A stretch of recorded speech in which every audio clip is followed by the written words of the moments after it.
Esta noche tenemos con nosotros al viceministro de Justicia, don César Siles. Gracias por estar con nosotros. Sabemos que están haciendo un trabajo rapidísimo, arduo. ¿Cómo está el viceministerio? Buenas noches, Miriam, gracias por la invitación. Y sí, el trabajo es arduo. El Viceministerio de Justicia y Derechos Fundamentales tiene precisamente mucho trabajo en ambas áreas. Y hoy justamente... Justicia y en Derechos Fundamentales. Y hoy justamente Día de los Derechos Humanos. Sí, Día Internacional de los Derechos Humanos. Se celebra un año más de la Declaración Universal de los Derechos del Hombre y del Ciudadano. Sí. Y esta mañana hicimos dos actos significativos como ministerio. En primer lugar, fue una conferencia de prensa que dio el ministro comunicando las buenas nuevas en el área de derechos humanos para el país, y luego posteriormente con la presencia del vicepresidente hicimos un acto en el hall de la vicepresidencia dirigido a jóvenes universitarios y docentes universitarios, que lo llamamos jornadas de reflexión sobre derechos humanos para no olvidar. Para no olvidar, es que el que no tiene memoria puede dejar pasar muchas cosas, ¿no es cierto? Y lo estamos viendo. En el caso nomás de la violencia intrafamiliar es recurrente en nuestro país, lamentablemente, y no es porque uno tampoco tenga falta de memoria. Así es. Sino es porque deja pasar muchas cosas. Pero me ha llamado la atención el hecho de que van a reponer o van a activar un consejo de justicia. Sí, se ha promovido 3 medidas importantes del ministerio. Hoy las anunció el ministro de Justicia, Iván Lima.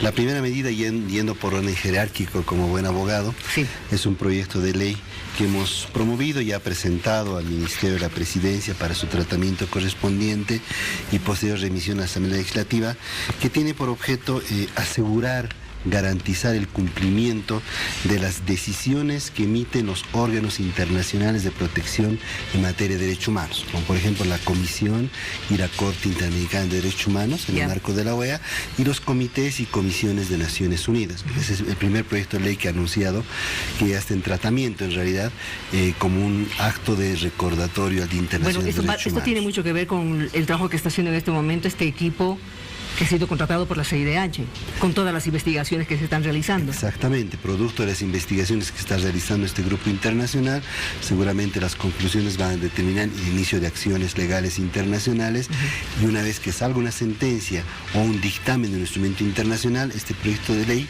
ya seguramente en ley en ese momento, va a permitir asegurar el cumplimiento de las decisiones que se emitan.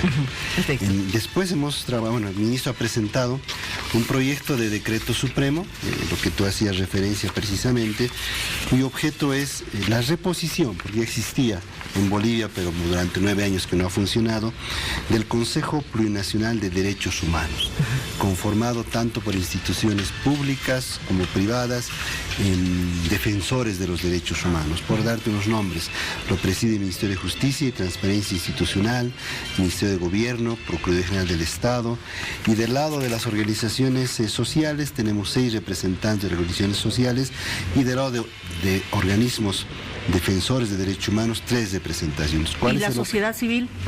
La sociedad civil representada por los organismos de defensores de derechos humanos y por organizaciones sociales, 6 representaciones.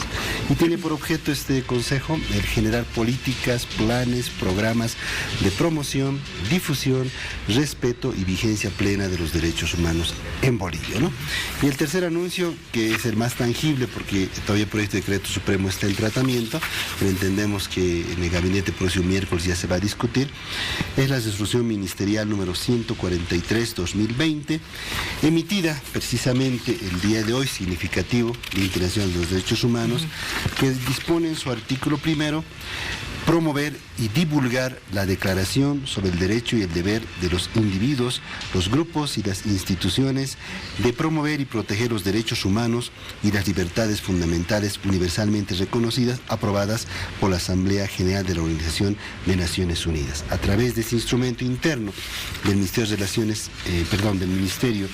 de Justicia y Transparencia Institucional, vamos a garantizar que se promuevan, difundan todas las declaraciones que emiten los organismos internacionales y los activistas en derechos humanos a todo nivel, incluso departamental, municipal.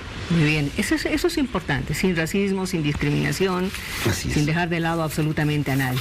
¿Cómo está el trabajo con el grupo de expertos juristas para ver si se hace o no la pregunta en referéndum el día de las elecciones subnacionales? Gracias por la pregunta. Miren, es un arduo trabajo que lo hemos empezado con mucho empeño y dedicación con el ministro, por instrucción del presidente y vicepresidente. Se ha conformado un grupo de expertos que están trabajando ya desde el pasado jueves, pero también tenemos que hacer y dar la mirada a las organizaciones académicas, universitarias, al pueblo en general, que al final va a tener la última palabra si es que llegamos a un referéndum, a una consulta popular o a una reforma constitucional. El trabajo está avanzando. El ministro Lima ha trazado 2 ejes de trabajo precisamente. Uno primero con un paquete de leyes, de normas, de cambios urgentes, inmediatos, y otro paquete ya de cambios más a mediano y largo plazo. Entendemos que la justicia requiere cambios estructurales, y para llegar a esos cambios estructurales necesitamos también decisiones políticas que las estamos construyendo. Por eso es que dice abrir la Constitución, ¿no es cierto?, a través de ese referéndum, para que la población tenga también la posibilidad de decir: quiero que se cambie aquí y quiero que se cambie de esta forma. En definitiva, creo yo que el pueblo soberano va a tener la última palabra en cualquiera de los escenarios, no solamente cambios de la Constitución, incluso de algún referéndum por la reforma de justicia, e incluso en la socialización de las normas que estamos promoviendo desde el Ministerio de Justicia. El pueblo tiene la última palabra, el pueblo es sabio, el pueblo ha elegido recientemente volver a la democracia y volver a la institucionalidad. Muy bien, hay que esperar todavía unos días, hasta el 20 de diciembre, si no me equivoco, tienen plazo, ¿verdad? Lo escuché al ministro Lima señalar y decir de que sería importante aprovechar el día de las elecciones subnacionales.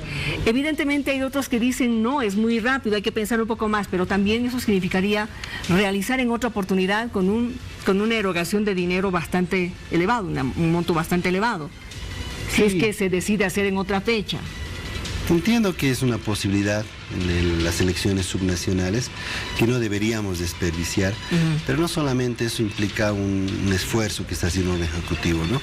También dependerá de los plazos que tiene el órgano legislativo. Claro. Acabas de mencionar, y yo el día de hoy estuve con el vicepresidente en una reunión con los jefes de bancada y con también los presidentes de Cámara de Diputados y Senadores, y nos informaron al ministro y a mí que están concluyendo sus sesiones en 1 o 2 semanas más. Es decir, tal vez el tiempo no va a dar en lo legislativo. Luego viene el Tribunal Constitucional, que también tiene sus plazos, y finalmente el órgano electoral. Pero como lo dijo el ministro, vamos a hacer todo el esfuerzo y tenemos todavía la fe que podamos llegar al 7 de marzo para lo que tú decías: ahorrar recursos, optimizar recursos y darle una respuesta al pueblo. Claro, optimizar, porque en este momento no estamos para derrochar, ¿no es cierto? ¿Quién considera usted que podría ser el personaje del año? Es la pregunta de la semana y se la queremos lanzar a usted también.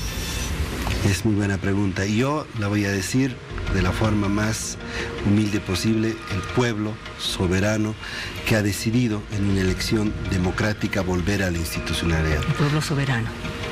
Le agradezco mucho. Gracias, viceministro. Espero que no sea la primera ni la última vez. Queremos verlo constantemente aquí con nosotros para que nos vaya contando cómo están desarrollando su trabajo ustedes ahí adentro. Gracias, Miriam, y a la orden cuando tú quieras.